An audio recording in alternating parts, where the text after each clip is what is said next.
Was there any dissent from your top economic advisors in your decision to leave the guidelines in place until the end of April? No.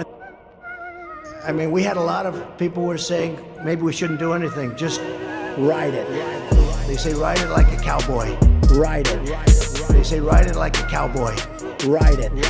They say ride it like a cowboy. Ride it. Just ride it. Ride that sucker right through.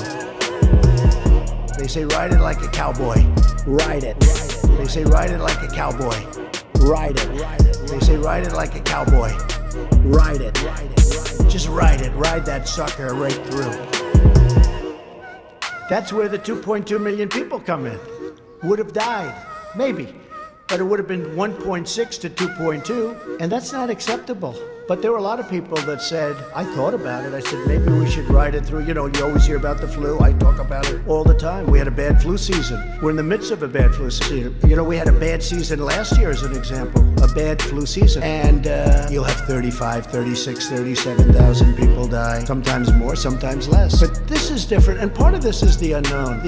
And part of it also is the viciousness of it. I had a friend who went to a hospital the other day. He's a little older and he's heavy, but he's a tough person. And he went to the hospital and a day later he's in a coma. I go, how's he doing? Sir, he's in a coma. He's unconscious. He's not doing well. The speed and the viciousness, especially if it gets the right person, it's horrible, horrible, horrible. Ride it. They say ride it like a cowboy. Ride it. They say ride it like a cowboy. Ride it. They say ride it like a cowboy. Ride it.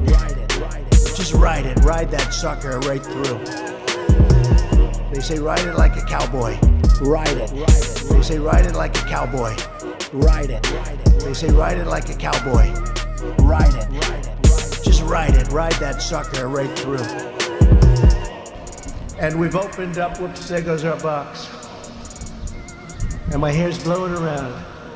And it's mine. The one thing you can't get away with, if it's not yours, you got a problem. If you're president.